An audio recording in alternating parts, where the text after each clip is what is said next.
Senhoras e senhores, estamos começando mais um Cuca com Salame, o seu café colonial disfarçado de podcast.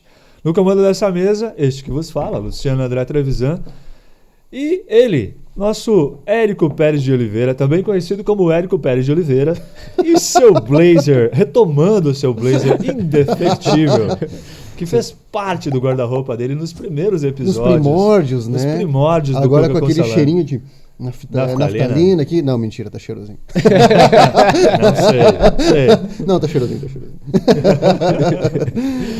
Ai.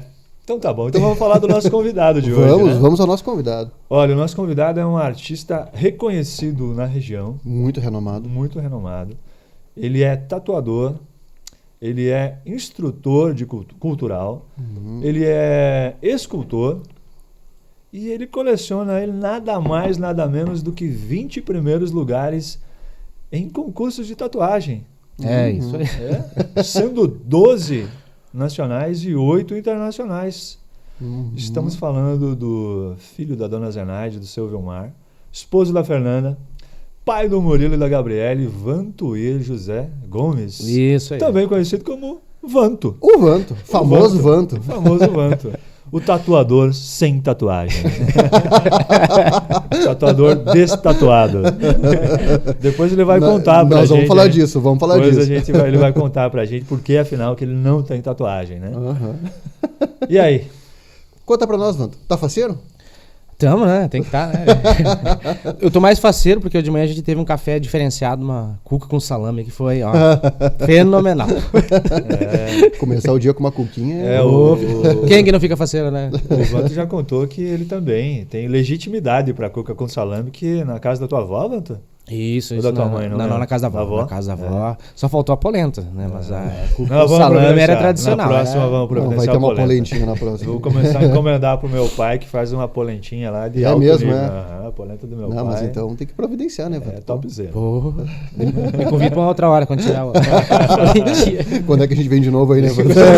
Isso aqui ainda vai virar um café colonial legítimo mesmo. Também acho. A mesa é grande, né? Cuidado, tem panificador na cidade no café colonial, né? Cuidado.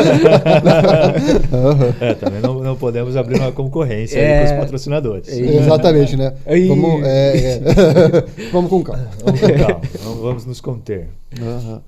Mas, Vanto, nós vamos agora pedir, então, para te entrar na nossa famosa geladeira, né? Mas eu sei que durante ele vai participar, né? Enquanto nós falamos do nosso...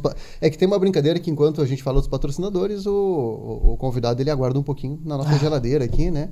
Coisa rápida, né? Coisa rápida. Mas nós sabemos que tu vai participar, né? No momento em que nós chegarmos em um dos nossos patrocinadores aqui, eu acho que tu tem um pouquinho para falar também.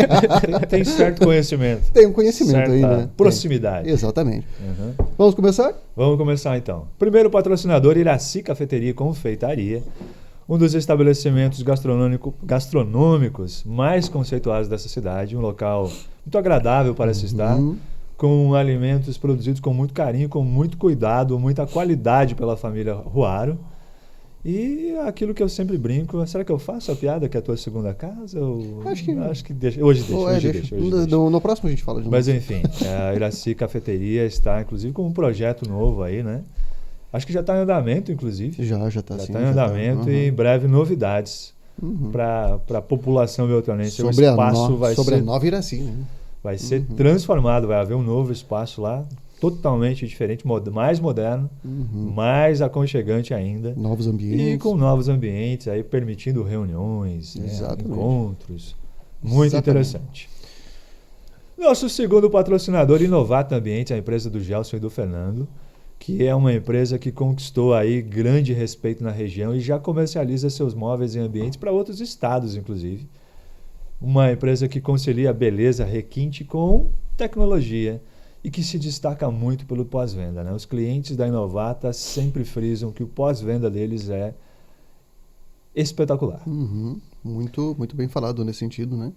Inclusive convidados aí falando sobre como a Inovata se sai bem, né? Exatamente, né? Vários dos nossos convidados já são clientes da Inovata, né? Cíntia Ramos, Adolfo Pegoraro, pessoal falando muito bem, né? Destaca aí a qualidade e o pós-venda da Inovata. E nosso próximo patrocinador, então, é a Merizio, distribuidora de medicamentos. Da Nick e do Eduardo, né?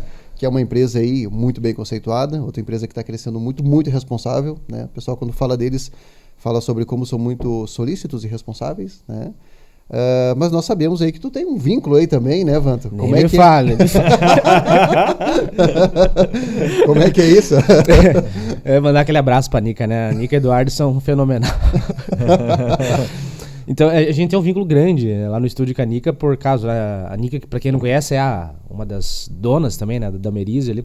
Mas a gente tem um grande vínculo porque ela foi tela, né? Foi tela nossa, em vários eventos que a gente participou, ela foi tela de tatuagem. Pra quem não sabe, a tela é a pessoa que se dispõe para aguentar o trabalho, né? Que a gente faz em eventos, né? Que é um trabalho muito longo, né? É um trabalho bem longo. Ela até aguentou. O nosso máximo, assim, de tatuagem que a gente conseguiu fazer nela foi 28 horas. Né? Imagina. 28 horas. 28 horas fazendo tatuagem. Então ela é raiz mesmo. Ela é uma tela, né? Não Nutella, né? hoje em dia as telas não estão aguentando mais tanto. Já estão virando... Não tá mais a tela, tá virando Nutella, assim. 5 horas já é demais, né? Antigamente era mais. Então os tatuadores estão iniciando um movimento aí. Por mais nicas no mundo. Mais nicas no mundo. Bom, muito bom, muito bom. Ótimo. Muito bem. Vamos adiante? Vamos adiante. Nosso próximo patrocinador é o Instituto Balbinotti, dos profissionais Gisele, Rafael e Eduardo Balbinotti, né? A Gisele, que é nutricionista, e temos o Eduardo e o Rafael, que são odontólogos, né? Cirurgiões dentistas, e que realizam um trabalho muito bom, muito elogiado, inclusive, depois que o Eduardo esteve aqui, né? A gente também... Por conta da publicação, algumas pessoas também me chamaram, é o meu dentista. Falando muito bem, né? E falando muito bem dele, destacando como um excelente profissional. E estão prestes a inaugurar a Academia da Face, né? Vem aí a Academia da Face, né? Passei na frente, inclusive, esses dias e vi que já está bem adiantado ali, já deve estar quase inaugurando ali. Exatamente, que vai trazer um trabalho novo, né? Exatamente. É realmente uma proposta de uma academia para melhorar a face das pessoas, envolvendo várias técnicas, vários cuidados. Exatamente. Me interessei, cara. Você não é o único. Talvez aqui só o Dudu não precise. Talvez o Dudu. O mais jovial. Vamos falar do Dudu agora, então? Vamos falar do Dudu. Duduzeira, nosso pequeno príncipe. Hugo, agradecendo, né, o trabalho. Vamos agradecer, Eduardo, que ele se sai muito. O pessoal elogia muito o trabalho dele. Bem. Né? E o Guri. Guri de quem, Dudu? Fala você hoje. É o Guri da Neiva e do Nadir. Exatamente. Aí, muito bem. Então, um agradecimento aí ao trabalho do Dudu e também do Jonatas. O Jonatas Araújo, nosso mago dos cortes aí das fatias, né? Nosso editor de vídeo. Nosso editor oficial aí. Rapaz, você sai muito bem. E bom, antes da gente iniciar o papo com o Vanto, vamos pedir pro pessoal aí se inscrever no nosso canal, né? Ajudar aí no crescimento dele, pedir pro pessoal aí dar o like, dar o curtir, dar aquela comentada, ajudar a fazer com que clique, ativar o sininho. Exatamente, né? É muito importante a participação das pessoas. Eu sei que dá para perceber que muitas pessoas que nos acompanham, que assistem os episódios, mas ainda não se inscreveram no canal. Então, você que gosta do Cuca com Salame, talvez você que não gosta tanto assim, mas está disposto a fazer uma caridade. Até porque é de graça, né? Vai lá. No cantinho da tela tá ali um botãozinho vermelhinho. É só clicar nele. Vai lá e se inscreve, que você está dando uma força importante pro querido Cuquinha com Salame. Exatamente. Mas vamos lá então, vamos ao nosso nobre convidado. Conta pra nós quem é o Vanto. A parte mais difícil agora. Como que eu vou me descrever, né? O Vanto, cara. O Vanto é um cara imperativo. Tu conhece? Não para. Não para, bipolar pra caramba. Mas tá ali, né? Muito agitado, Vanto. Não para, sempre envolvido com alguma coisa? Cara, sempre tô bem agitado. Tem momentos, né, que a gente dá uma recaída, assim, mas a gente sempre tá bem agitado. Principalmente esse mundo, né, da artístico, né, você precisa estar, né? Você precisa estar sempre procurando, tem que estar meio se especializando, então tu acaba meio que levando o que é do profissional pro pessoal também. E você acaba ficando meio agitado, né, nessa situação. Mas fica tudo meio misturado. Fica tudo meio misturado. Mas uma coisa que eu acho muito legal do Vanta é a parte dos quadrinhos. Tu é um bom entendedor de quadrinhos de super-herói, né, Vanta? Cara, sou fascinado. A parte das HQ, pra mim, é um mundo, assim, que... Eu me tornei o que eu sou hoje por motivos das histórias em quadrinhos, né? Tudo começou ali. Tudo começou ali. Que a coisa começou. Tudo. Tu te recorda, assim, qual foi o primeiro super-herói que te chamou a atenção? O meu primeiro super-herói que me chamou a atenção foi o clássico, né? Não tem, poucos que não conhecem. Foi o Vegeta do Dragon Ball. Assim. Ele foi o... Interessante que não foi o Goku, foi o Vegeta, né? Eu nunca fui fã do herói. Eu sempre mais é o anti-herói. Assim. Nunca gostei de herói. Assim. Mais é o anti-herói. Fissurado por ele. Não sei, ele me chamava mais atenção. Brilhava mais ali. Mas, vamos fazer um parênteses aqui, já que a gente falou de história em quadrinhos. Como história em quadrinhos é um patrimônio, se você for ver, porque muita gente começa a ler, começa a ter interesse pela leitura por conta das histórias em quadrinhos. Ou pelo menos era assim, né? No passado. E a desenhar. Eu também comecei a desenhar no passado por conta de histórias em quadrinhos. Assim. Era o que eu... Só que os meus heróis ainda não tinham chegado na fase mangá, né? Eram mais tradicionais, tipo Homem-Aranha, Thor, Hulk, Conan, né? Dessa fase aí. Mas eu aprendi muita coisa em histórias em quadrinhos, palavras diferentes, né? Então é uma coisa que tem um peso muito grande, né? E eu não sei como é que está hoje, assim. Na época, era o que... Você tinha banca de revista, você esperava um mês para chegar a próxima edição, né? Isso era muito legal. Você não via a hora, né? De chegar a próxima edição daquela HQ que você gostava. E às vezes atrasava e tu ficava... Era muito legal isso aí. Inclusive, hoje está tendo uma discussão interessante. Não sei se tu está acompanhando, Vanto, que na Academia Brasileira de Letras está tendo uma nova seleção de quem vai entrar como novo, como um mais recente imortal, que chamam, né? E um dos candidatos é o Maurício de Souza, né? Da Turma da Mônica.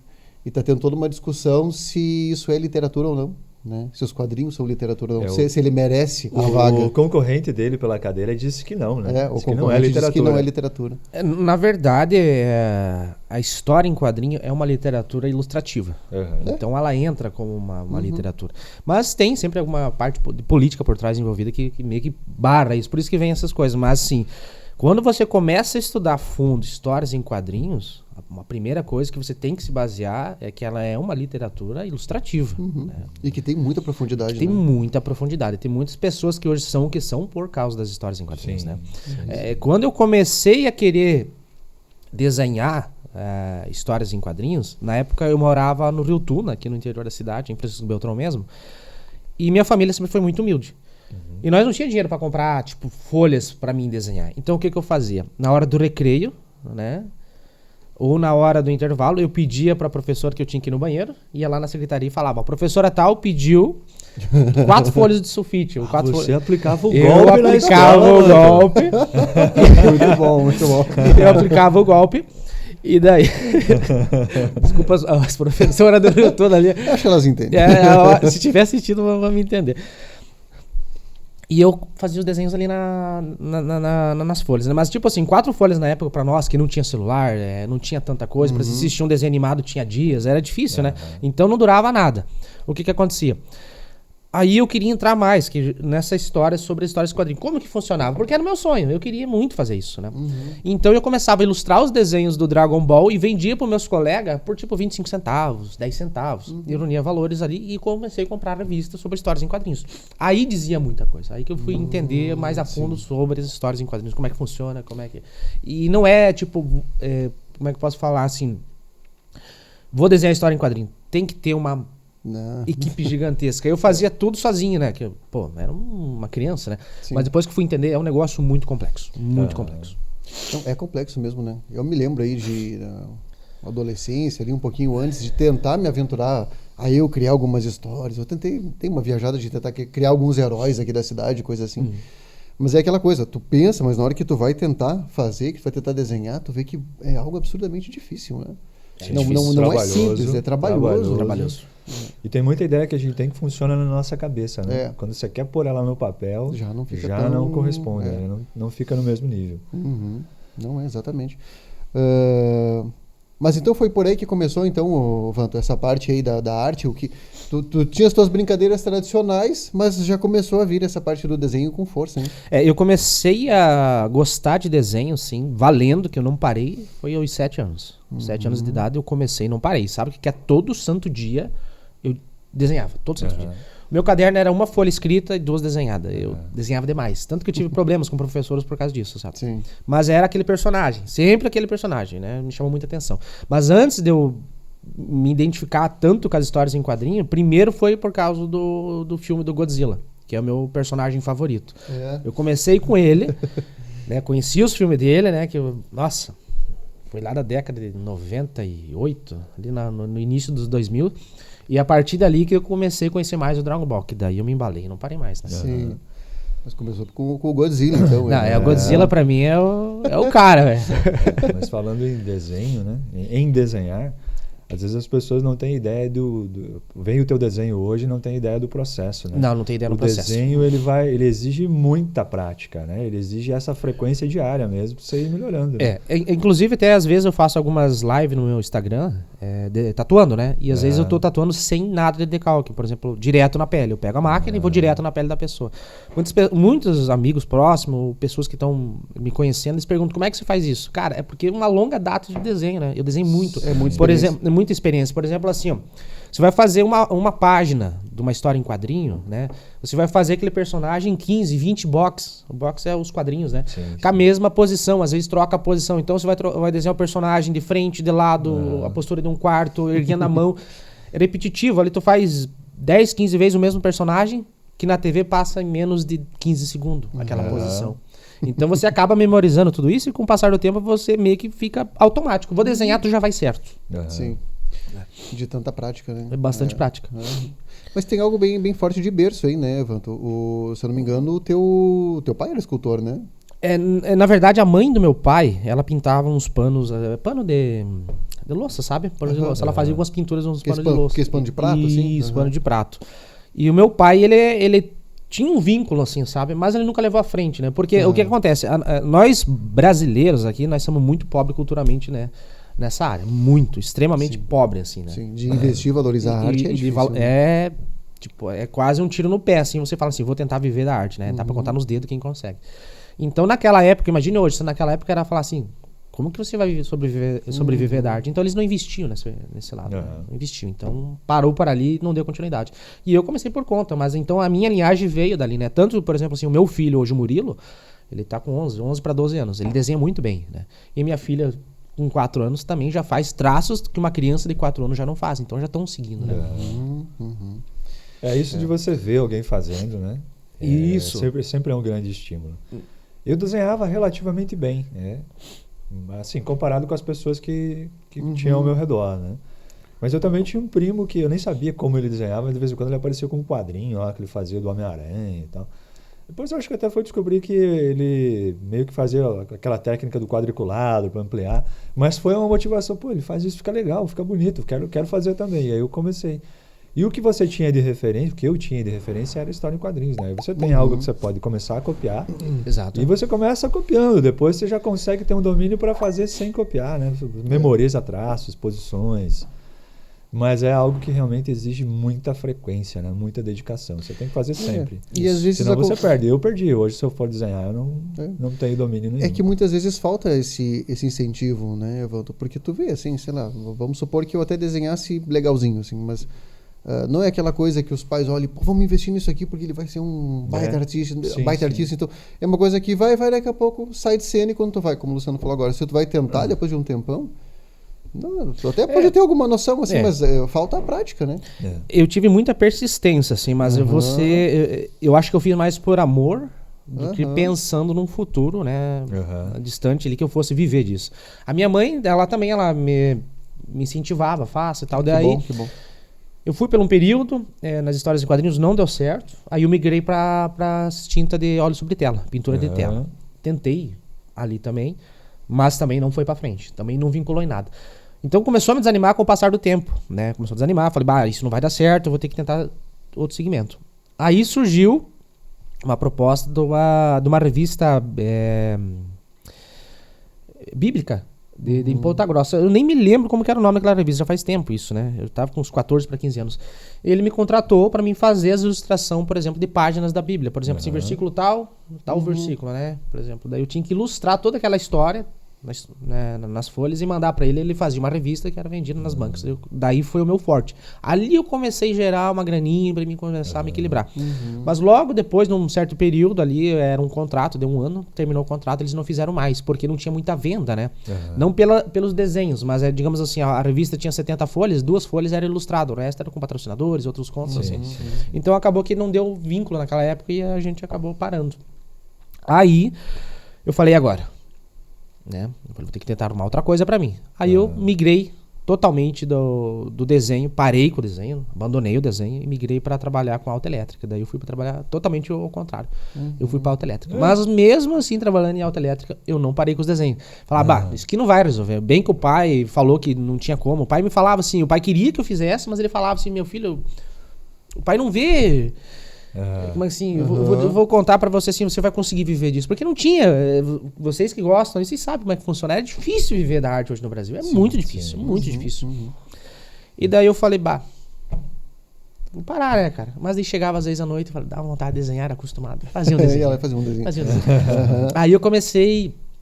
Eu me lembro que eu estudava à noite, eu trabalhava de dia, daí eu chegava à noite, ia pra escola, daí eu chegava na escola e eu começava a desenhar as professoras. Pegava uma professora que eu não gostava. O jeito de destruir ela.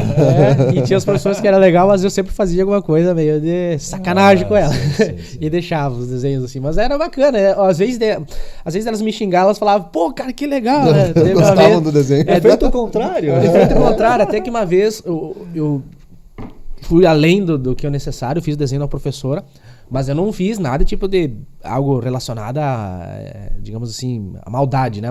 Mas fiz um desenho, uma ilustração dela, né? Muito bacana. E um colega meu pegou e tomou de mim, mas eu não tinha visto que ele tinha pegado, né? Foi na hora do intervalo, ele tomou de mim, né? No caso, pegou das minhas coisas, e eu não notei. E entregou pra professora. No final da aula, me chamaram na secretaria. Eu falei, e procurei o desenho, falei, cadê o desenho? Cheguei na sala... O diretor sentado, a professora do lado, assim, eu já vim cabeça baixa. Assim. Nossa senhora, o que eu fiz, cara? Sentei assim, ela me olhou, Vanto, parabéns, cara. Ficou fenomenal esse meu desenho. Você vai ser expulso, mas o desenho ficou bom. Não, foi quase isso, mas aí o diretor falou, ficou muito bom, mas não pode fazer mais esse tipo de desenho dos professores. Ela ficou com o desenho. Que legal. Mas o frio da barriga foi grande. Você consegue lembrar que professora era? Eu consigo, assim, não me esqueça, essa não me esqueço. Pode falar o nome ou melhor não? Eu acho que ela já deve estar aposentada. Eu fui morar em Marmeleiro nessa época, ela era professora Doroti. Se eu não me engano, era professora de matemática. Ela dava aula em Marmeleiro, no colégio estadual ali. Acho que esse desenho não era nem culpa dela, era da disciplina dela. Era disciplina por matemática, porque mesmo. O cara que é mais da veia artística sofre com a matemática, né? Nossa senhora, cara. 2 mais 8 fica desenhando 4 na cabeça ali. Mas, Vanto, e essa fase autoelétrica aí, quer dizer que se alguém precisar de um socorro aí no meio da madrugada... Pode te chamar também.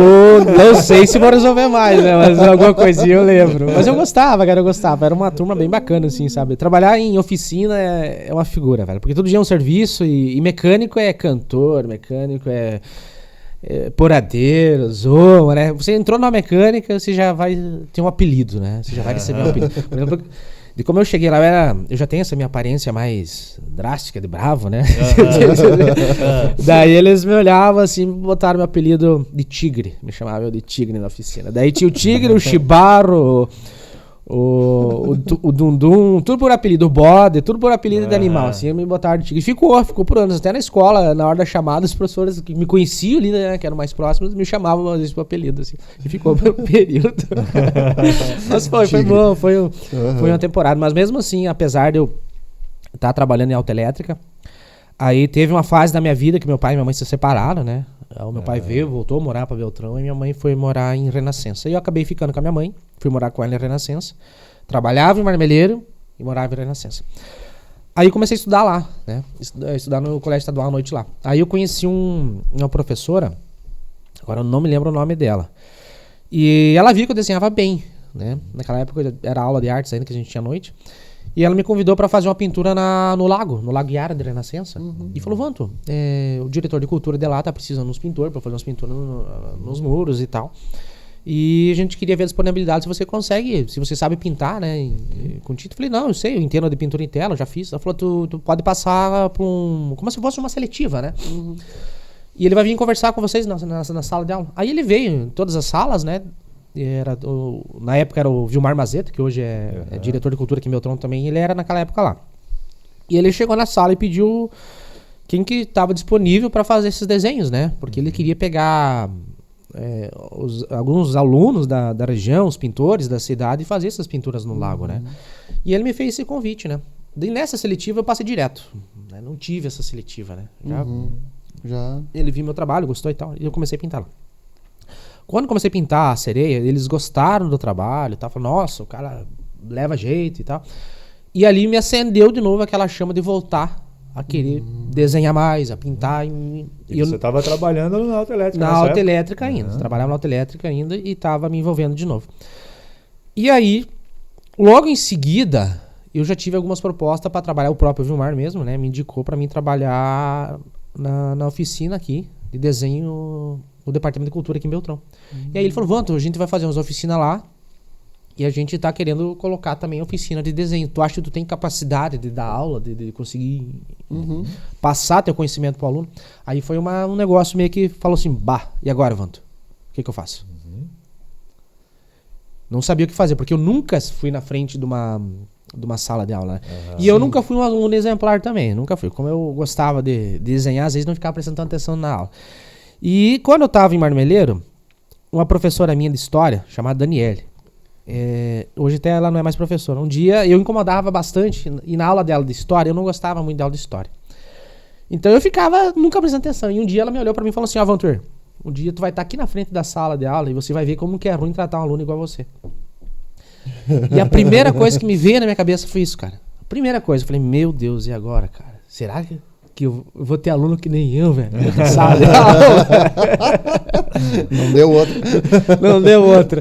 Não, mas em compensação, eu consegui ministrar as aulas, né? Fui estudar para ter uma didática boa, né? Consegui passar, transmitir meu conhecimento, porque assim, tem muitos profissionais bons, mas ele não consegue passar o conhecimento, né? Então ele fica meio bloqueado. E eu consegui passar bem meu conhecimento artístico, até o que eu tinha naquela época, né? Para essas oficinas que eu tinha de desenho. E nessas oficinas a gente migrou já, não para história em quadrinho, já foi direto para os desenhos realistas, que são pintados a grafite. E ali eu comecei a estudar cada vez mais. Então eu saí das histórias em quadrinhos, eu fui para pintura de tela. Da pintura de tela eu fui para o pastel seco, que são as pinturas em giz. E dali eu comecei a ir já para a parte da pintura da grafite, né? E ali que foi se deslanchando. Mas as histórias em quadrinhos eu continuava ainda. E daí para mim dar um up, nós tínhamos que fazer alguma coisa que me chamasse mais a atenção do público para começar a vir fazer essas oficinas no Departamento de Cultura. E as oficinas do Departamento de Cultura são gratuitas, né? No caso, você vai lá e se inscreve, leva o seu filho, totalmente gratuito. E o diretor de cultura deu a ideia, falou, Vanto, vamos fazer uma exposição da consciência negra. Né? Tava chegando a semana da consciência negra e tal, e eu me disponibilizei. Só que como eu trabalhava ainda nas oficinas, eu trabalhava na oficina elétrica, eu não tinha muito tempo para mim fazer isso, entendeu? Então eu falei assim, pensei comigo, eu vou ter que fazer um negócio. Eu vou ter que trabalhar o dia todo, certo?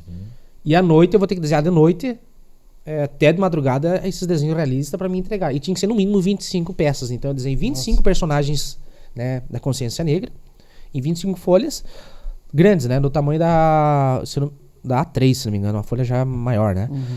E eu falei, e agora? Vai dar certo? Será que vai rolar? Eu falei, bom, cara, eu vou tentar. Então eu chegava da oficina, chegava em casa e ia desenhar. E nessa época eu acabei voltando a morar em Beltrão, fui morar com meu pai. E meu pai me lembra que ele levantava às vezes madrugada 2, 3 horas da manhã. Vanto, vai dormir, cara, mas tem que trabalhar. Às 7 horas eu tinha que me acordar pra me trabalhar, velho. Então em 15 dias, cara, eu consegui fazer esses desenhos. 25 desenhos em 15 dias. E pra quem desenha um desenho realista, é demorado, cara. Porque é muito demorado. Né? E eu totalmente falei assim comigo mesmo. Falei, cara, agora ou nada. E graças a Deus, por causa dessas pinturas que eu fiz, dessa coleção que eu fiz, que eu comecei a ter um reconhecimento maior. Tanto que foi a única coleção da consciência negra pintada em grafite do estado, é minha. Eu que fiz, né? Tanto que eu não tenho quase todas, algumas eu doei, outras eu acabei vendendo, algumas obras. Mas foi a partir dali que eu tomei mais conhecimento e querer viver mais da arte. E ali que eu comecei a conhecer a tatuagem. Que hoje eu migrei totalmente pra tatu. Você podia até ter mantido, né, o apelido, né, Evanton? Tigre, uma fera da tatuagem. Tinha esse apelido, mas era mais por causa dessa minha cara mesmo, assim, de ser bravo, assim, o pessoal, vou botar o apelido desse cara, ficou por isso. Mas e a fase aí, professor? Então, você entrou nela aí, mas não levou, a gente não conversou muito sobre isso. Porque uma coisa é você desenhar, e quem aprende a desenhar de maneira autodidata, você não vai atrás de muitos esquemas, você começa a desenhar. Só que nem todo mundo tem o talento e às vezes a dedicação que você tem, né? Então precisa ter algum esquema ali, algum padrão para ensinar a pessoa a desenhar. Você foi pesquisar maneiras de ensinar o desenho através de alguma técnica para facilitar o entendimento? Sim. Na verdade, o que acontece? Como eu... Normalmente, assim, às vezes eu tô parado, quieto, olhando para um lugar, sabe assim, mas eu tô pensando. Às vezes eu fico assim. Tô ali, no mundo da lua. Eu tô pensando em alguma forma para me tentar passar isso, ou criar um desenho, criar uma escultura, alguma coisa. Eu fico nesse meu limbo ali, né? Mundo particular. Mundo particular. E daí, como eu entrei nesse mundo das aulas, eu tinha que saber ministrar uma aula, né? Então, imediatamente, eu já fui tentar ver como que funciona um curso de oratória, para mim conseguir me expressar. Teve até isso. Eu fui, mas tudo no particular. Eu mesmo indo atrás, sabe? Cursos online, o pai YouTube, né? Que te ensina tudo. Até o pai Google, que eu falo. E ali eu fui aprendendo. Mas claro, né? Eu recebi bastante dica. E eu também fiz mais alguns cursinhos, tipo, online mesmo, né? De como era ministrar. Porque assim, você não é simplesmente você vai ministrar uma aula. Quando você faz uma faculdade, você consegue aprender melhor isso. Mas agora, um cara que é um mecânico ali, né? Sair da graxa para ir na frente da sala de aula ensinar é difícil. Então, mas como eu falei, como eu sempre fui bem dedicado nessa e bem expressivo em querer aprender e tentar passar isso, aí eu me sacrifiquei. Não teve jeito. E aí, com o passar desse tempo, tudo meio que se torna automático. Automaticamente, eu fui ministrando as aulas, eu fui desenvolvendo técnicas para conseguir passar melhor, né? E muitas das técnicas, até uma que você tinha falado, aquela do quadriculado, que é a técnica em grade, né? Que você faz um monte de quadradinho no desenho original e na folha se repete no mesmo quadrado, com os mesmos tamanhos. Cada quadrado vai ter um respectivo pedaço do desenho. Então, eu também segui essa. Né? Foi a primeira que eu levei, né, para a sala de aula para conseguir passar para os alunos e tive o resultado. Mas com o passar do tempo, como os alunos vão pegar um jeito, você vai desenvolvendo técnicas diferentes. E eu desenvolvi a técnica do palito, que eu chamo a técnica do palito, que todo mundo começa, não tem quem não sabe fazer um desenho em palitinho. A partir dali eu desenvolvi uma técnica chamada, que eu chamo de técnica palito, que eu consegui desenvolver e ajuda bastante. O pessoal fala, mas Vanto, será que resolve? Resolve. Eu falo, você acha difícil desenhar a mão ou não? O pessoal fala, desenhar a mão era difícil, é ruim desenhar a mão. Desenhar a mão é das piores partes. E na técnica palito que eu consegui desenvolver é fácil. Então, se desenvolveu a técnica palito, você consegue desenhar outras coisas.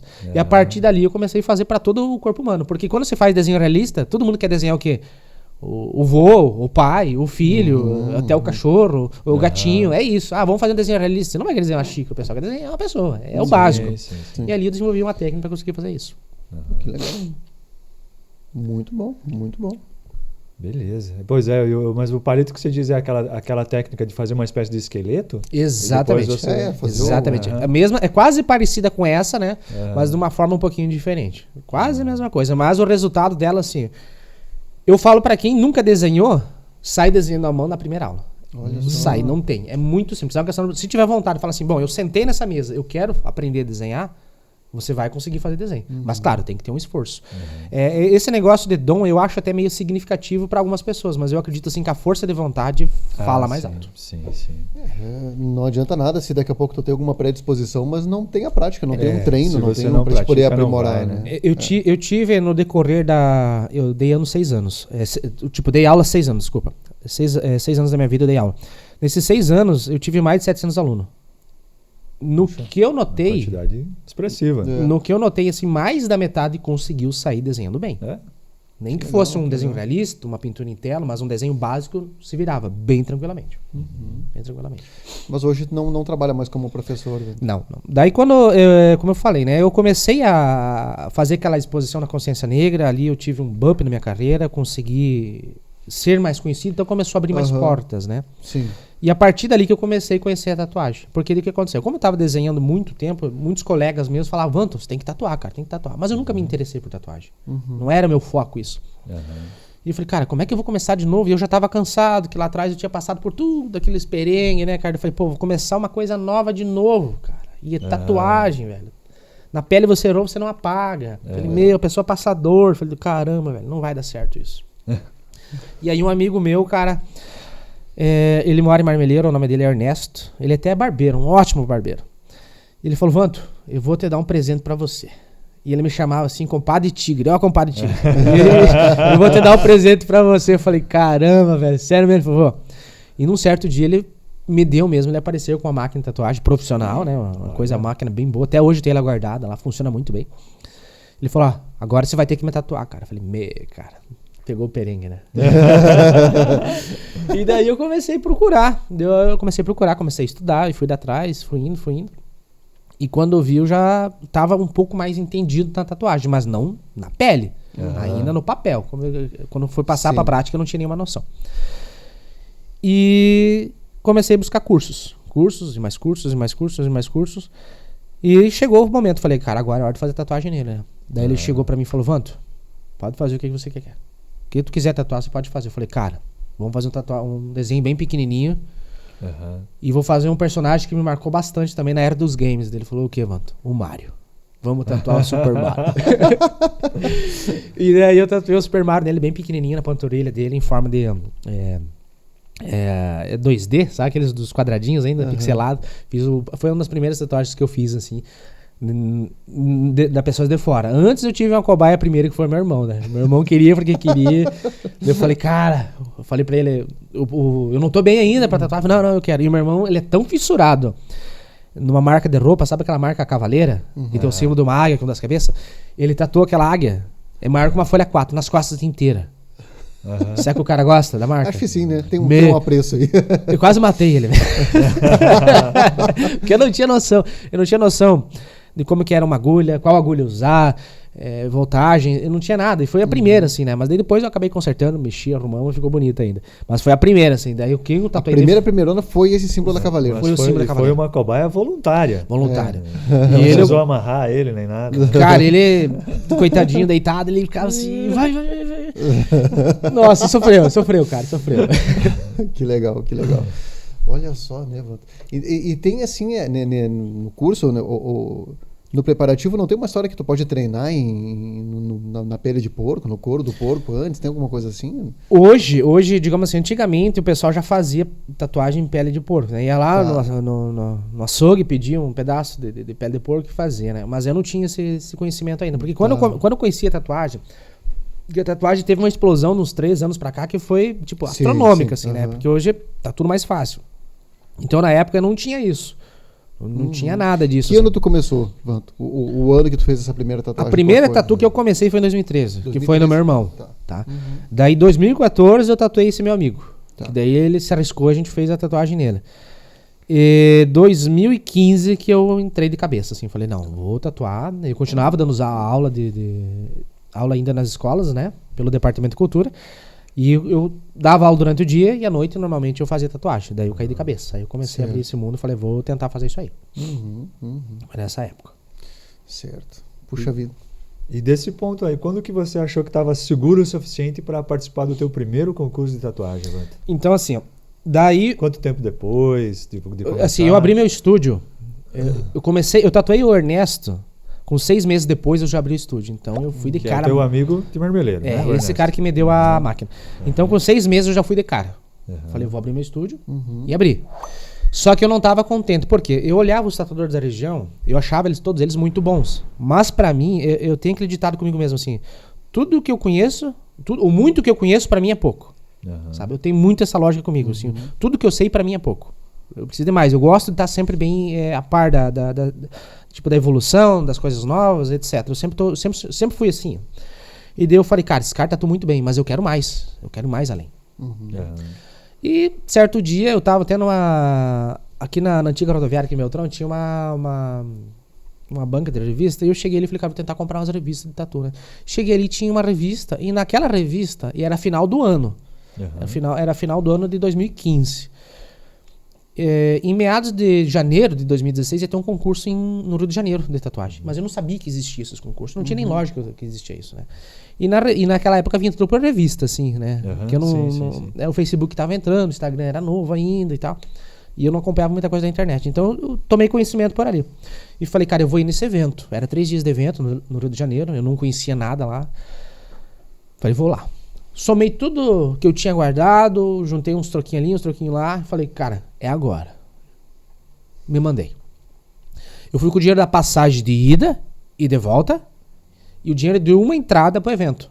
Na época era R$80 o evento. Como a cidade de São Paulo é muito grande, você paga a entrada, se você sair, você paga de novo.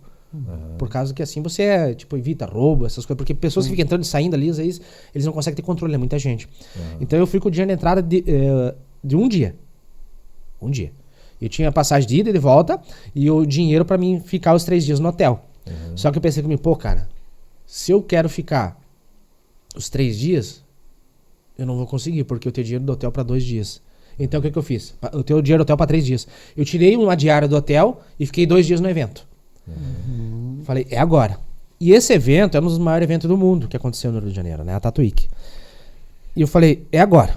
Vou ficar 2 dias e esses 2 dias eu vou ficar totalmente vidrado no que acontece lá dentro.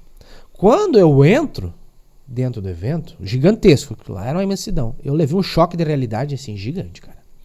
Porque quando eu entrei, a primeira stand que eu vi foi um stand de uns caras da Rússia, cara, uns patrocinados de uma marca chamada Cheyenne, de tatuagem, de máquina, e era tudo tatuador russo que tá dentro daquele stand, cara. E a hora que eu olho aquilo, eu falei, caramba. O que é isso? Eu acostumado com o mundinho aqui e o Brasil não era tão forte na tatuagem naquela época. E as tatuagens realistas era bem simples, mas era considerado realismo. Quando eu entrei e vi aquilo, eu falei, nossa, cara, o que é isso? Naquela época as máquinas de tatuagem eram aquelas barulhentas, que muita gente usa, até eu inclusive. E eles já usavam aquelas máquinas em forma de caneta, que a gente chama de penha, como se fosse uma caneta. Pra mim aquilo ali era uma coisa alienígena, né? Como eu tava 6 meses no mundo, aquilo ali era uma coisa alienígena. E você não entrava dentro dos stands, né? Desses caras de fora, dos gringos. Então era um stand era uns 5x5 mais ou menos, era todo fechado de vidro, assim, né? Você ficava olhando de fora. E eu cheguei no vidro, botei até, sabe quando você levava o castigo, que a professora mandava você ficar de frente pro quadro? Eu fiquei assim, ó, de frente pra aquele vidro, olhando os caras tatuar. O primeiro dia, eu cheguei 8 horas da manhã, os portão abriam às 10. Eu fiquei das 10 da noite até a meia-noite lá, cara. Em pé. Sabe que sair no banheiro, pegar um pacote de bolachinha, alguma coisinha ali, e assim, ó, olhando o jeito que o cara tatuava. Pra mim, que lá foi uma coisa, tipo, surreal, que eu nunca tinha visto. Um nível de tatuagem muito alto. No segundo dia, mesma coisa. Cheguei às 10 da manhã, abri os portões às 10, 8 horas da manhã eu tava lá. Abriu às 10 horas. Quando deu às 3h30, 4 horas da tarde, eu acho que eles se cansaram de ver. Pô, que aquele cara não sai dali? O cara não se mexe. Será que ele tá cuidando, segurança? Ele chegou e me chamou. Só que eu não entendia nada em russo, né? E tinha um outro cara que tava com ele que falava brasileiro. Falou, não, eles falaram que gostaram, porque eles nunca viram uma coisa assim. Pode entrar dentro. Ah, falei, agora vocês estão lascados, cara. Só que quando eu entrei dentro ali, o russo, eles são muito fechados, sabe? Eles são muito, tipo, metódicos, assim, né? Por exemplo, assim, eu cheguei próximo, mais ou menos 1 metro. Eu também não era bobo, né? Falei, pô, não vou chegar em cima do cara ali, atrapalhar o trabalho. Sim. Eu cheguei 1 metro perto do cara e ele falou assim, ó. Me fez com a mão assim, ó. Se afasta. Né? Não podia ficar muito próximo. Aí eu me retirei, mas eu já tinha visto muito no outro dia. E eu parado, ele me olhava assim e eu não saía. Ele me olhava e eu não saía. Ele me olhava e eu não saía. Daí ele fez assim. Aí eu cheguei perto. Venceu pelo cansaço. Pô, venceu, né? Sabe aquela insistência? Vou ganhar pelo cansaço, esse cara. Aí eu me lembro que eu fiquei. Aquele dia eu não fiquei até meia-noite, eu tava muito exausto, cansado. Deu umas 10h30 assim, eu falei, vou embora e tal. Daí ele me chamou, me deu um abraço e tal. E saí. E daí, cara, cansadérrimo, eu falei, cara, eu vou chegar em casa na segunda-feira. Se eu chegar de manhã, à tarde, eu vou chamar alguém e vou tatuar. Tu veja bem, eu cansado, mas a minha persistência e força de vontade, eu falei, eu quero pôr em prática isso agora, velho. Vai ser agora. E na saída do evento, tinha um cara que hoje ele é tipo, conhecido nacionalmente como um dos melhores desenhistas de realismo do Brasil hoje, assim, disparado, né? Chamado Charles Lavesso. se você falar assim, desenho realista Brasil, vai dar Charles Lavesso. Ninguém é melhor ou mais conhecido que ele, assim, no meu ponto de vista, nessa técnica. E ele era um cara muito simples, assim, na época, né, que eu conheci ele. Hoje ele é ainda, mas na época ele era pequeno, ele não era conhecido ainda. E eu saindo do stand dos caras da Rússia ali, eu dou de cara com ele, velho, na saída da porta, numa mesinha de... Sabe a mesinha de professor? De escola? E uma cadeira de classe de escola, assim, 2 cadeirinhas. E ele sentado na cadeira de escola, a mesa de escola, e na frente uma cadeira de escola. Vazia. E ele vendia os DVD, os cursos dele era DVD de 1 hora. Um monte de DVD e ele desenhando os desenhos. E eu não conhecia ele pessoalmente. Quando eu cheguei, eu não sabia que ele tinha uma deficiência, né? Ele tem só um braço, ele tem só o braço esquerdo, né? Ele não tem o braço direito. Ele desenha só com o braço. Eu não sabia, eu nunca tinha notado, porque eu vi os vídeos dele só com uma mão, né? Não tinha notado. Cheguei e falei, opa, tudo bom? Posso sentar? Ele falou assim, pode, fica à vontade. Me pegou na mão, assim, né? Senta aí, tá? Quer tomar um café? Quer tomar alguma coisa? Então eu falei, não, tô tranquilo. Ele com uma jarrinha de café, cara, num evento daquele tamanho. Cara, e o evento era tão grande, tinha o Minotauro, dos lutadores do UFC, tava a Record, tinha stand da Globo, um evento gigantesco, gigantérrimo, assim, né? Mesmo. Grande. E ele na porta, cara, sentado, aquele cara, eu falei, como é que esse cara tá aqui, velho? Porque pra mim ele era uma lenda, e até hoje ele é considerado uma lenda. Sim. Hoje não é mais aquele coitado, né? Hoje o bicho é a referência. Uma referência no país e fora. E eu troquei muita ideia, falei, cara, Charles do céu, cara, eu tô quase... Eu mostrei a mão pra ele, tava assim, eu falei, olha isso aqui, cara, eu sou muito teu fã, muito teu fã. Ele me agradeceu, olhou meus desenhos, mostrei os desenhos, claro, não tinha nenhum nível próximo dele, né? Ele mostrou os desenhos dele, ele pegou a mochilinha dele e me mostrou assim, olha aqui, veja isso e tal. Falei, vou te dar um presente. Cara, ele falou, vou dar um presente. Eu falei, bem, vou desmaiar aqui agora. Era muito fã do cara. Ele me deu um DVD, assim, com um curso gratuito. Ele me deu, cara. Ele falou, cara, tô muito feliz de ter conhecido você. Não sei se pouca gente não ia lá, né? Ele se sentiu muito lisonjeado de ter chegado e tal.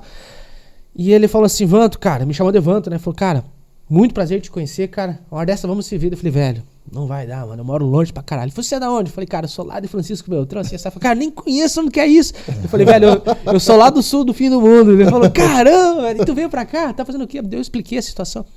Ele falou, não, então vai dar certo. Tua persistência vai dar certo. E dali eu saí, já fui direto pra rodoviária.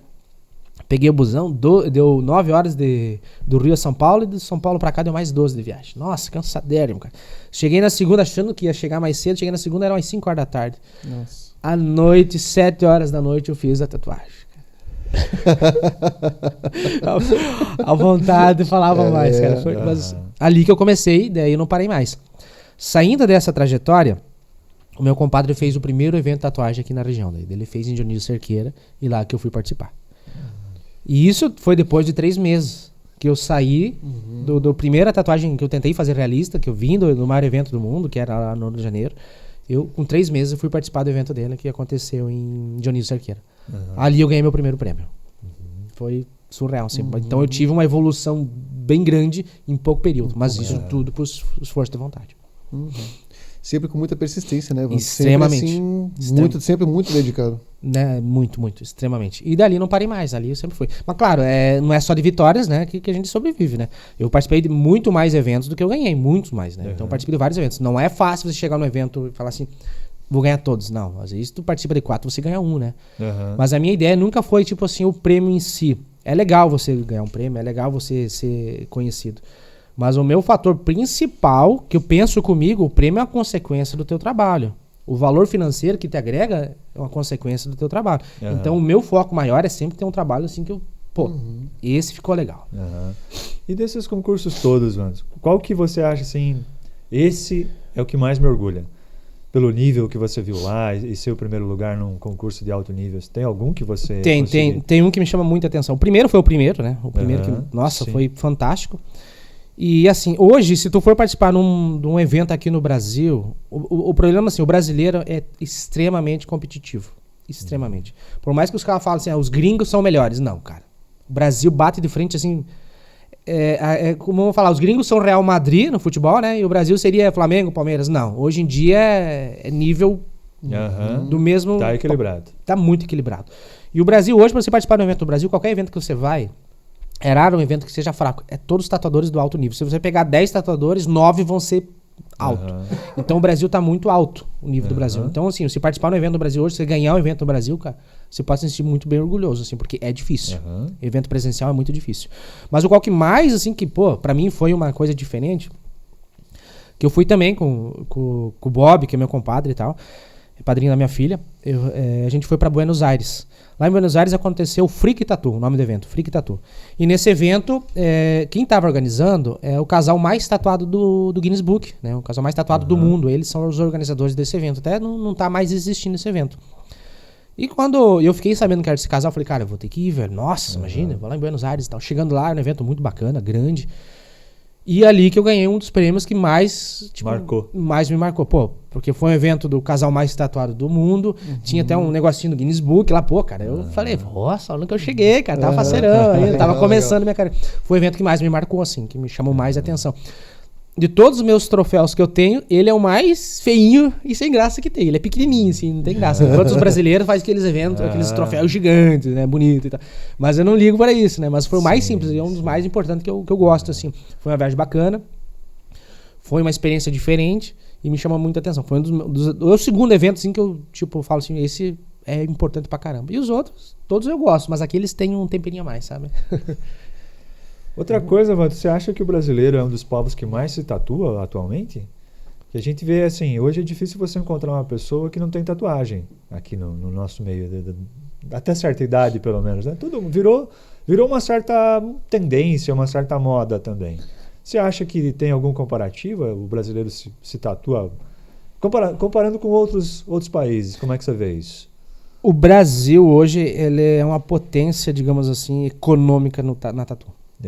Gigantesca. E eu acredito, assim, eu nunca cheguei a pesquisar a fundo, já vi bastante relatos sobre isso. Mas países europeus que eu vejo que tatuam bastante é a Itália. A Itália gosta muito de tatuar. Eu vejo bastante tatuadores lá e tatuados na Itália, eu vejo. Sigo muita coisa deles. A Alemanha também tem muita pessoa tatuada. E os Estados Unidos também. Tá? Ali tem uma galera que tatua pra caralho também. Mas o Brasil, assim, eu acho que tá entre os maiores, assim, que mais faz tatuagem no mundo, cara. Porque é muita gente, mano. É muita gente. E ainda assim, é um país enorme. Nem que seja... Hoje, se você passar na rua e falar assim, tu tem tatuagem? Tá ficando estranho quem não tenha. Uma. Tem uns quadros de humor que brincam com isso. Você já deve ter visto. Você não tem tatuagem? Não, então você é de fora, dá licença. Você não tem tatuagem? Eu não te conheço, entendeu? Nem vem aqui, então. Lá no estúdio chega, assim, chega um cliente, a gente tem uma frase lá, 2 frases que são clássicas dentro do meu estúdio. Ô, Van, tudo bem? Ô, cara, daí, tudo sossegado? Quero fazer uma tatuagem. Beleza, o que você quer fazer? Eu quero fazer essa andorinha aqui. Beleza, senta aí, vamos estudar o desenho. Chega no dia, eu olho pro indivíduo e falo, cara, é isso que você quer pra tua vida, irmão? Daí ele olha assim, cara, tu acha que tá feio, velho? Porque eu não tenho tatuagem, cara, é minha primeira. Eu falei, não, feio você vai ser se você não tiver tatuagem, tu vai se tornar um estranho daqui uns anos. Agora vem a pergunta, é isso que você quer pra tua vida? Eu falo assim, é isso. A gente começa a tatuar, no decorrer, que é a primeira tatuagem, ele começa a sentir um pouquinho de dor, eu olho pra ele e falo assim, ó, isso é pouco pra você. Você merece mais que isso aí. Mas então, eu vejo muitas pessoas vindo pro estúdio lá que não tem tatuagem. Muita galera, cara. Muita galera. Muita galera assim que tá entrando. Muitas pessoas. E a nossa média de idade no estúdio é normalmente dos 30 anos pra cima. Não é que a gente selecionou esse público, mas é o certo. Você tem uma idade, as pessoas que convivem no teu ambiente é da mesma idade, então. Né, sim. Meio que criou um público assim nessa faixa etária. Então, muitas pessoas que vêm lá não tem tatuagem. E faz um nomezinho do filho, a mulher faz uma borboletinha, um símbolo infinito, alguma coisa nesse gênero, assim. Mas muita gente nova vindo para esse mundo. Ele tá falando e eu tô lembrando de eu não lembro qual dessas companhias de humor que tem um vídeo assim, né? Tipo, a família reunida na mesa e tal. E aí chega, não lembro se é uma menina, um menino, né? Assim, enfim, um jovem. E aí a família tá desolada com ele, né? E o pai começa com aquilo, o que eu fiz para merecer um filho assim? Você não entende, né? E a mãe concorda com o pai, não, é um absurdo isso, não sei o quê. Estamos passando vergonha aqui no condomínio. Filho, você precisa mudar isso. Daí você vai, não, mas você não tem tatuagem. Como assim? Sim. Só você. A minha esposa, por exemplo, assim, a minha esposa tem muita tatuagem, né, a Fernanda. Vou até mandar um beijo pra ela, minha atual esposa. E ela foi uma das pessoas que me incentivou bastante, sabe?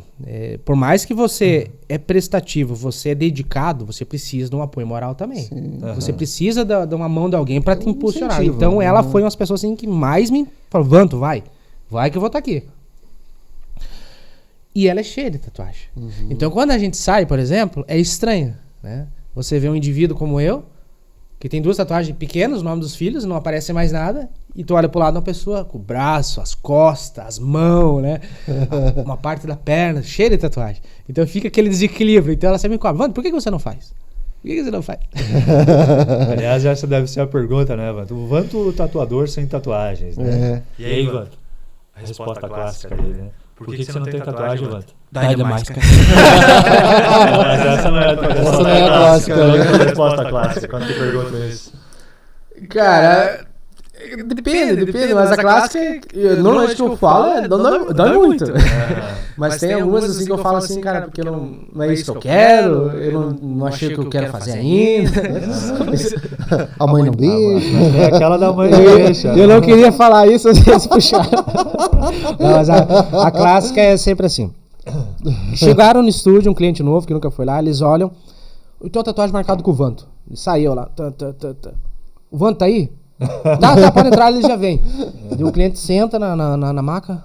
Ele demora pra atrás um pouco? Não, às vezes ele dá uma atrasadinha, pô. Daí eu vou lá e começo a arrumar as coisas. Você que cuida aqui? Não, eu que cuido tudo quando é um cliente que eu não conheço. Eu que cuido aqui da parte de montar a bancada e tal. Daí ele assim, tá, beleza. Daí eu já começo a puxar o desenho, né? E o cliente começa olhando assim, caramba, será que é esse cara, velho? Não, mas o Vanto vai vir? Não, ele já vem, velho. Ele já baixa. Ele já baixa. Daí as primeiras coisas, eles me olham o pé e a cabeça, né? Sim. Você é o Vanto? Que daí eles ficam, pô, mas se o cara ele deve ser o Vanto, né? Eu falo, sou eu. É a pergunta clássica. Por que você não tem tatuagem? Aí eu falo, porque a mãe não deixa. Porque é estranho, né? Você vai muitos clientes falam assim, pô, é diferente o estúdio teu, né? Normalmente você é o espelho do teu trabalho, né? Você é o espelho. Você tem que ser o espelho do trabalho. E tu chega e não tem nenhuma tatuagem, cara. Mas normalmente assim, falando sério agora, uma porque eu achei que dói demais, cara. Eu senti muita dor. E outra que, cara, eu sou muito indeciso. Como eu sou muito elétrico, eu fico sempre meio indeciso. Será que eu faço isso? Será que eu faço aquilo? Todo dia chega uma tatuagem com uma ideia bacana. Cara, eu poderia fazer isso. Sim, mas amanhã chega uma outra ideia melhor. E você fica naquela. Meu Deus, cara. Será que eu passo um monte de dor de varda e não vou gostar depois? E se eu me arrepender? Então fica naquela... Cara, é difícil. E pro cara que é o artista, ele tem sempre muita opção, né? Nossa, então, bastante. Então é difícil escolher uma mesmo. É muito difícil. Naturalmente já é difícil de escolher, né? Sim. Agora, se tu é da área, então... Nossa, né? Não, complica. É igual pintor, cara. Eu vejo uns pintores falar assim, Vanto, a gente pinta casa. Várias casas. Mas quando a gente vai pintar, nossa, que cor que eu pinto. Você tá entendendo? É exatamente isso. E tem muito do profissional acontecer isso. Às vezes você vai fazer uma matéria do jornal, por exemplo, a matéria é isso. Mas será que é isso? Tu sempre fica naquele, né? E a tatuagem é pior ainda, porque ela não sai mais, cara. Porque ela é definitiva. Né? É definitiva. E você fazer uma cobertura é terrível, né, cara? Às vezes tu estraga a tua pele e isso vai ficar mostra pra sempre, né? Sim. Tu tem ideia, Vanto, de quantas tatuagens você já fez?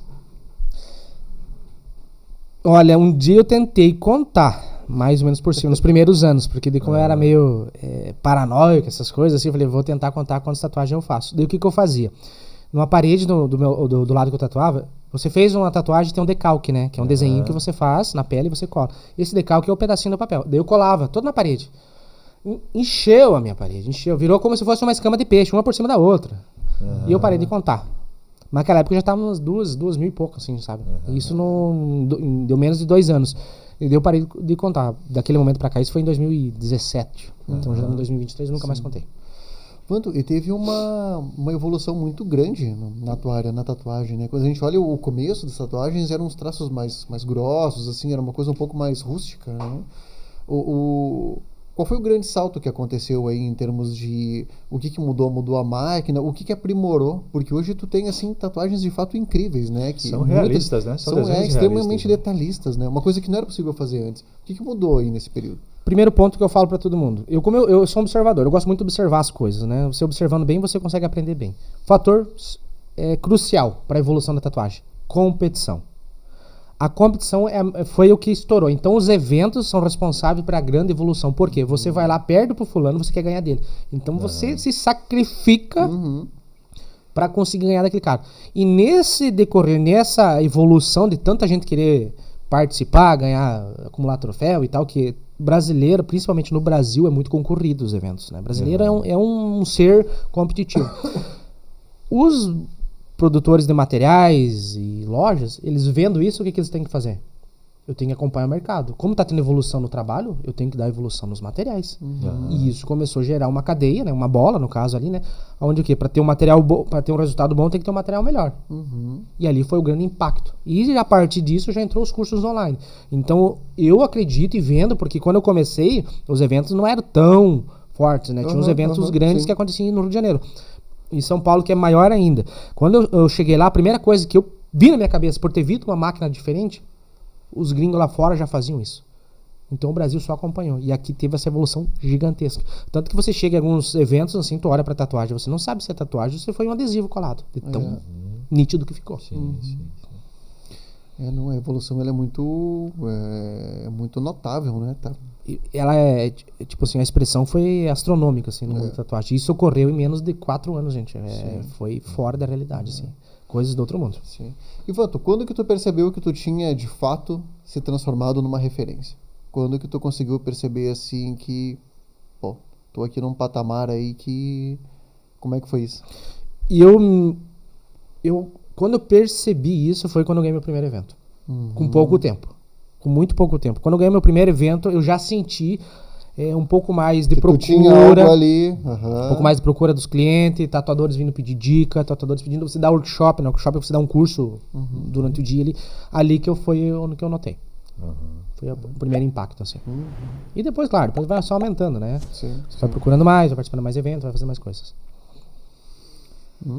E o Vanto, além do desenho, migrou também para uma outra área. Que eu não sei se ele está fazendo só como hobby, só para ele, ou se ele está comercializando também, que é a escultura, mano. Isso. Como foi isso? A escultura, ela já foi uma ramificação do desenho, né? Quando eu desenhava história em quadrinho, eu já fazia escultura. Eu fazia escultura em madeira. Eu gostava de esculpir o Hulk, esculpir os personagens do Dragon Ball, o avião, o barquinho. Então já vinha, né? Ela só foi se aperfeiçoando. Ela nunca parou de ser feita por mim, né? Ela só foi se aperfeiçoando. E o que acontece? Eu sou muito fã de um escultor do Rio Grande, o nome dele é Ale Mourinho. Eu sou muito fã do trabalho dele. E eu já pensava em fazer esculturas para tentar dar como premiação nos eventos. Porque quando você vai participar de um evento ele é dividido em categorias. O evento tem 20, 30 categorias. Cada categoria dessa disponibiliza 2 a 3 troféus por categoria. E quem faz a produção é ele. E eu tinha muito interesse porque eu gostava. Falei, cara, eu quero tentar fazer troféus também. Fazer essas peças de premiações também. E ali eu comecei. Consegui fazer um curso com ele, eu já tinha uma grande margem também de conhecimento de escultura. E a partir dali, eu fiz o primeiro evento para Dionísio, que foi depois do que eu ganhei o primeiro evento. O segundo eu já não participei, porque eu fiz os troféus. E a partir dali começou. Muita procura, assim, né? Digamos assim, organizadores do evento me chamaram. E hoje não virou mais um hobby. Na época foi um hobby. Hoje a gente já tem uma empresa dedicada só a isso. No caso, eu só faço troféus pro evento. Então, normalmente eu não participo mais do evento. É muito difícil ir no evento, né? Quem participa normalmente é meu irmão, que trabalha comigo no estúdio. Ele representa o estúdio, né? Tem um evento, ele vai lá e participa. Mas eu já não participo mais, porque como eu faço o troféu, eu não posso participar. Então fica essa junção, assim. Eu faço o troféu, ele participa. E a partir disso... Como eu comecei a fazer, muita gente começou a procurar, muitos organizadores. Hoje, então, a gente vende troféu para todos os lados do país, tanto para dentro como para fora do país também. Já vai troféu para Portugal, vai troféu para Itália, já foi alguns. Chegou troféu para os Estados Unidos, vai para Brasília, vai para Bahia, vai para o Grande, vai para Curitiba, vai para tudo que é lado, assim, cara. E que material você utiliza para isso? Eu trabalho com a resina.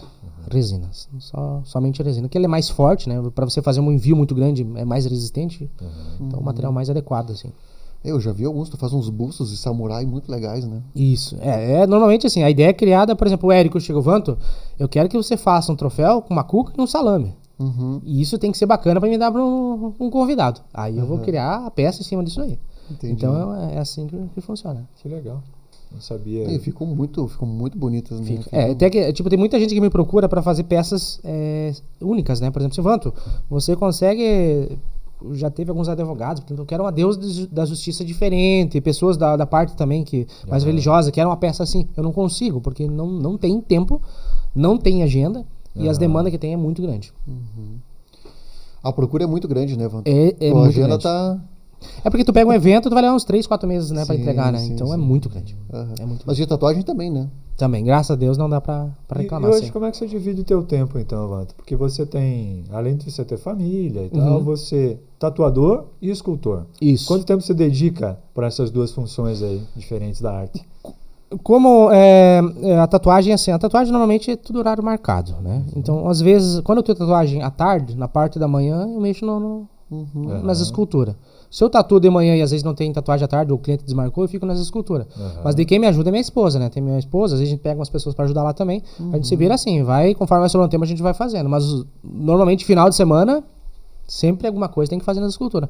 Mas de como a gente consegue dar conta, vai indo.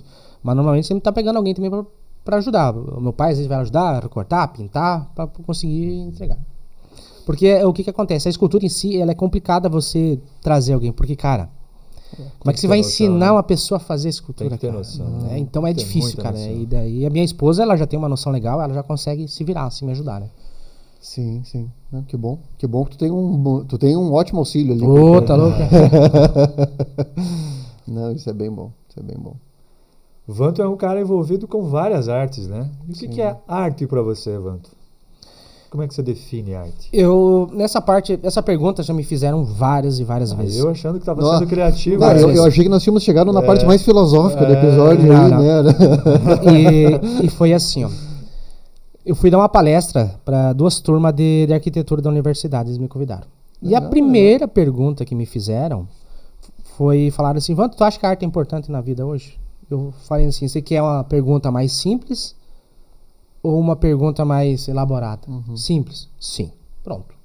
Terminei a palestra, no final da aula veio uma professora e me pediu, Vanto, o que é arte no meio social hoje? Eu simplesmente falei, tudo. Hoje, com a evolução, né, do mundo digital, se tornou mais expressivo ainda. Por quê? Para mim, hoje a arte, a gente é tão dependente dela que a gente às vezes esquece até de viver. Por quê? Para você ter uma ideia, hoje o meio, por exemplo, da moda, vende com os olhos, não com a necessidade. Por quê? Vamos dar um exemplo, o Neymar da vida. Vai lá, a Nike cria uma chuteira, linda, expressiva, bonita, mas você nem joga bola. Joga lá da vez em quando. Você vai querer comprar, porque é do Neymar e porque é bonito, e porque é da Nike. Então, assim, pra mim, a arte é muito essencial no meio hoje, por quê? Até, inclusive, eu sempre falo pros professores, a gente depende da arte hoje pro futuro, porque aquela criancinha lá atrás, que desenha, que gosta de desenhar, vai se tornar um ilustrador, um designer, né, vai usando arquitetura. Então, a gente precisa. Quem que não quer ter uma casa bonita hoje? Quem que vai desenhar essa casa? Quem que vai elaborar esse projeto? É um arquiteto. E ele vai usar a parte artística. Então, eu acho que a arte é muito necessária no meio hoje. Se tu parar e pensar hoje, quem que quer o modelo hoje no celular? Tu vai querer o design mais bonito. Então, houve uma pessoa que criou aquela arte para aquilo. Você vai comprar um sapato, vai querer um sapato mais bonito, porque teve um design que criou aquele sapato com aquela determinada arte. Então, eu acho que a arte hoje é muito expressiva e cada vez que está se abrangindo mais esse mundo digital, mais está necessitando isso. E os nossos momentos de lazer são muito isso, né, Vanto? Muito. Tu vai parar, tu vai assistir uma série, tu vai ver um filme, tu vai ler um livro, né? É tudo arte. Tem muitas séries que tu vai pela arte que tá no cartaz. Se a arte não estiver bonita, você já se expressa. Sim, não é sim. uma boa série. Não deve ser bom, né? Então a arte ela é necessária. Hoje, pro consumismo, ela é muito necessária. Tá? Muito. Não, exatamente, acho que as pessoas não têm, acho que na pandemia isso fica muito claro, né? Porque tu teve, pode falar. Desculpa, pra tu ter uma ideia, quando eu trabalhava na autoelétrica, olha bem a situação, eles sabiam que eu gostava de desenhar, mas todos falavam assim, não usa pra nada isso aí, né? E alguns falavam, tem que entrar pra tatuagem. Aí o determinado pessoa que tava mexendo no motor, o motor de arranque, né? O motor que faz o carro pegar. Ele falou, pra que vai utilizar a arte? Eu olhei pra ele e falei, cara, esse motor foi desenhado antes de ser projetado para você ter dinheiro agora, para você ter serviço agora, para você executar o serviço pro teu cliente, para você receber. Então a arte foi tão necessária quanto o teu próprio dinheiro que você vai precisar hoje. Por quê? Teve alguém lá atrás que começou na escola, que se desenvolveu, que fez uma faculdade, aprendeu a desenhar e criou isso aí. Exatamente. Então a arte é necessária. Falta essa percepção, né? Eu ia falar antes ali sobre a questão da pandemia, né? Que todo mundo em casa, como que o que tu tinha para passar o tempo, né? Nossa! A arte. Não tem, mas... É isso, né? Mas na hora de que as pessoas vão fazer o pagamento, que vão investir de fato na arte, aí, meu Deus, que caro. Meu Deus, que tem uma dificuldade de reconhecer o valor da arte, né? Nesse mundo tão digital, né? A arte ela é um contato com o humano mesmo, né? Tudo que você tem, você está cercado por informação digital, por coisas digitais.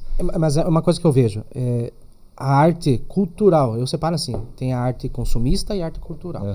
A arte cultural, o que seria? Você chegar, por exemplo, ó, vou fazer uma escultura, você vai pegar aquela escultura, você vai ver, tu encomendou uma peça com o teu contexto, com a tua ideia, o jeito que você quer. Isso é bacana, é algo tipo físico que você tá vendo. Exatamente. Só que a arte, ela tá saindo dessa parte cultural e tá entrando nessa arte do consumismo. O que é?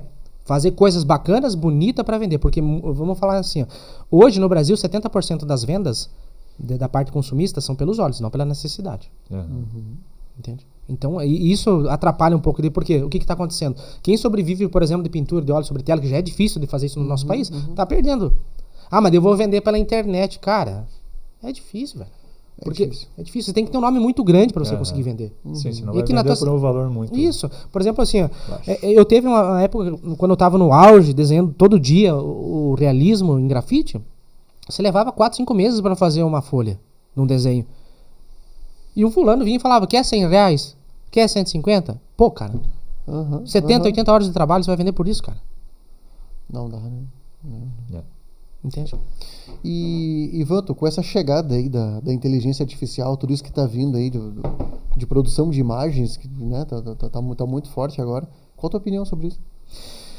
Olha, no mundo da tatu já começou isso. No mundo da tatu, o que está acontecendo? Tem aplicativos que você pega, por exemplo assim, Érico, eu quero um navio, e esse pirata vai estar tomando um chimarrão. Cara, 3 segundos, ela te faz 3 opções. Sai pronto, desenha as ideias. Ideias magníficas, sabe? Muito boas. Eu acho que essa inteligência artificial, ela vai ajudar em vários termos, mas ela também vai atrapalhar em vários termos. Na minha visão. Principalmente na parte artística, cara. Porque, assim, o que acontece? Como eu vi isso na tatu, eu vi vários exemplos, por exemplo, de pessoas assim que pintam telas, que tem encomendas de quadro, pintada lá, 2, 3 meses pintando lá. Eu quero um tubarão, por exemplo. Desse jeito, o cara vai lá e pintou, chegou no resultado final, o cliente não gostou. Em uma tela você não vai fazer um projeto antes. Não. Você vai ter umas referências para você criar. Já a inteligência artificial, ela já te mostra lá em questão de segundos as opções. Então ela vai tirar serviço. E outra, é só você imprimir. É assustador, né? É bom pro lado, mas saber usar, eu acho, na minha opinião. Concordo muito contigo, né? Eu tava conversando com um amigo meu que é ilustrador também, ele tava falando justamente disso, né? De que dá um medo, né? Porque como que tu vai começar a diferenciar o que é feito por um artista, o que é feito por uma inteligência artificial? Teve um concurso de foto aí, parece, não sei se vocês acompanharam essa história, que o cara ganhou, um fotógrafo renomado, ganhou um concurso de fotografia, não sei aonde, aí, no exterior. E aí ele renunciou ao prêmio. E ele explicou que não foi ele que fez a foto. Embora ele é um fotógrafo, premiado, reconhecido, mas que aquela foto ele gerou através da inteligência artificial. E ele só queria mostrar que o mundo não está preparado para identificar essas diferenças. Né? Eu não sou contra a inteligência artificial, tá? Em algumas partes, mas a maioria das partes eu sou. Porque eu acho que não só no meio, por exemplo, da tatuagem, no meio artístico e tal, mas em tudo. A hora que ela chegar e bater na porta e o pessoal falar assim, pode entrar? Muitas profissões vão deixar de existir, porque ela viabiliza, assim, por exemplo, assim, uma inteligência artificial, às vezes dentro de um determinado setor, ele faz 10 coisas por 10 pessoas. Sim. Então são 10 pessoas a menos que vão ter serviço dentro. E a demanda da população humana cada vez cresce mais. Então, assim, eu acho que isso tem que ser controlado. Tem que ter um cuidado nisso aí, né? Só que aparentemente não... Não há cuidado. Não há cuidado, não há né? Tá vindo, o negócio tá vindo. Assustador mesmo. Muito bem. Estamos chegando próximos aí ao final do nosso episódio. Exatamente. Vamos à hora do brodo? Vamos ao brodo agora, então? Ai. Tu quer fazer a explicação, Luciano? Eu vi você explicando de uma maneira bem rápida, bem concisa antes pro Vanto o que era. Eu acho que você pode fazer hoje. Eu lembro. Você falou assim, olha, Não, mas vamos lá. O brodo é um momento em que nós vamos enaltecer o trabalho de alguém próximo, pode ser um amigo ou um profissional que você tem no teu dia a dia, né? É poder falar sobre o trabalho dessa pessoa que daqui a pouco ou passa um pouco mais despercebida ou não, já tem aí um bom reconhecimento, mas é enaltecer o trabalho de alguém que tu confia muito, né? Eu pensei em vários, assim, né? Não tem como a gente falar todos, né? Mas o qual que eu indico bastante é o Ernesto lá, o Barberia. Você já antecipou? Antecipei, o cara lá de Barberia. A Barberia do Ernesto lá pode chegar lá. Em Marmeleiro? Em Marmeleiro, tá em Marmeleiro. Diz ele que vai migrar pro Beltrão, mas é um cara que eu indico bastante. E outro também, indiscutível, é a Nica, né? A Merício. Distribuidor de medicamento lá que eu indico pra caramba ela também. Legal. E o Ernesto é um grande incentivador teu. A Nica também, né? Acho que são dois grandes incentivadores. Eu e o Ernesto, assim, nós estamos mais afastados, mas ele foi grande responsável, assim, por eu ter entrado, né? E pra ter continuado na Tatuque. Ele que me pegou, me deu os material, porque eu não queria mais, assim, né? Eu vi que não era pra mim. Ele que me incentivou e eu tô nisso, eu devo muito a ele por causa disso, né? Por causa Sim, e foi um baita acerto, né? Pô. Pois é, acho que ele deu uma dentro, né? E a Nica foi responsável porque ela participou de vários eventos como tela, né? Aguentou, coitada, foi lá, sofreu, né? Alguns trabalhos foram premiados, não foram, né? Mas ela me incentivou bastante também. E fora ela, daí a esposa, né? A esposa sem comentário, né? Sempre bater na palma, vai amor, que vai dar certo. Sim. E tu, Luciano? Pensou em alguém? Eu tenho alguém aqui pra falar também. Você tem? Eu tenho. Quem fala primeiro? Tu quer seguir o protocolo? Eu vou deixar você pro final hoje. Deixar você pro final. Manda ver, então. Então eu vou recomendar a Vanessa Rebeca Sense, que ela é uma professora que dá palestras e dá cursos de oratória, inclusive. Muito dedicada, uma guerreira, muito competente. E depois, obviamente, vai estar aí no nosso card os endereços, os contatos dessas pessoas. Mas eu indico a Vanessa Rebeca Sense como instrutora de oratória e também está realizando aí palestras no sentido de incentivar as mulheres ao empreendedorismo. Mas é que nem eu falei antes, né? Quando eu fui migrar para a sala de aula, o que eu procurei foi a parte oratória. E é necessário, ainda mais agora, né? Para esse meio social. Essa explosão de evolução que a sociedade está tendo, está exigindo muito. Hoje, se você não chegar no local e não saber conversar, tá sendo difícil. E toda essa parte de gravação de vídeos demanda muito isso também. demais. Até vou entrar mais um pouco, falar assim, porque normalmente a gente até pensa em oratória para adultos, né? E a gente tem uma experiência aí com a Vanessa de ela fazer um curso de oratória para crianças, para adolescentes da igreja que eu vou, que é a Abba Pai. E ela tem uma didática muito boa para isso também. E eu vejo que há uma necessidade de a gente se preocupar com nossos filhos nesse sentido, né? De você facilitar a vida deles, futura. Sim. Então, se ele tiver esse tipo de conhecimento cedo, vai ser mais fácil para ele apresentar trabalho, para ele, enfim, se destacar em qualquer momento da vida dele. E saber se comunicar, principalmente. Exatamente, né? Que é uma coisa essencial, como o Vanto falou. Exatamente.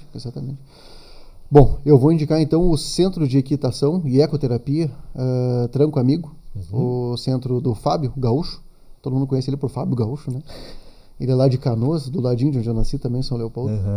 E, é um cara muito legal. O pessoal gosta muito dele, sempre fala muito bem dele. E ele tem esse centro, quer dizer, que é destinado a crianças, né?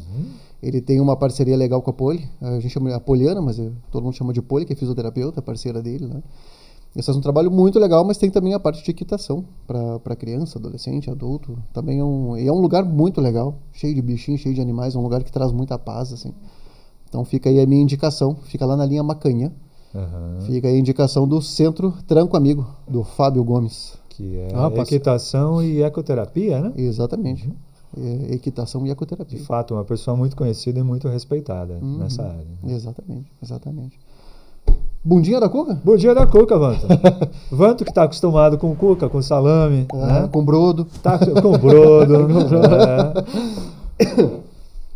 Vai lá, pergunta pro tigre. Brodo. Pro tigre, isso aí. Vanto, a gente costuma terminar o nosso episódio fazendo uma pergunta aqui, que é a de: se tu pudesse retornar e conversar com o Vanto de 17, o Vanto que estava lá começando, que dica tu daria para ele? O que tu falaria para ele? Quando você me falou isso, velho, veio na cabeça, já tava... Muitas vezes me perguntaram sobre o que tu faria no passado que tu não faria hoje. Cara, eu investiria tudo em Bitcoin. Simples assim. Não tem. Vanto, pudesse voltar, o que tu faria? Cara, teria investido tudo em Bitcoin. Acho que uma das mais inusitadas. Não tem, cara. Muito boa. Muito bem, investir em Bitcoins. Muito bem. Dá disparado. Então tá bom. Então chegamos ao final, vamos encerrar o nosso episódio. Agradecer aí, Vanto, pela tua presença, por ter vindo. Que legal a gente poder falar um pouquinho sobre arte, né? Legal a gente poder falar um pouquinho aí sobre todo o arco do teu trabalho, e que ele é muito muito brilhante, né? Que legal poder ver alguém assim que através da arte conseguiu crescer, conseguiu aí tá fazendo um trabalho muito legal e muito ganhar respeito, né? Ganhar muito uma respeitabilidade, né? Aí em toda a região, né? Acho que quando pensa em tatuador aqui, o primeiro nome que vem à cabeça é o Vanto, né? Não, realmente é referência, né, Vanto? É referência. Então... obrigado mesmo, gente. Agradecer o convite de vocês de estar aqui hoje, né? Agradecer a Nica também que fez a indicação para mim estar aqui. Agradecer também o Dudu Nobre? O Dudu Nobre ali. eu chamei ele de Brad Pitt. O cara Não, mas Obrigado a vocês também pela conversa, foi muito bacana. Que bom. Vou indicar bastante o canal de vocês lá também, espero que cresça, muito legal, gente. O que mais me fascinou no canal foi o nome, sinceramente foi o nome. Cuca com salame, cara, totalmente diferente. Foi que nem o Bitcoin. O que você vai fazer aos 17 anos? Pudesse voltar, é Bitcoin. Negócio inusitado, legal. Acho que foi um acerto. Foi um inusitado acerto aí, a Cuca com salame. Se a gente soubesse, teria investido em Bitcoin também, mas já que não deu. Já que não deu. Dá tempo. Isso aí. Então, obrigado, beleza, Obrigadão. Que conversa divertida. Valeu mesmo. Obrigado.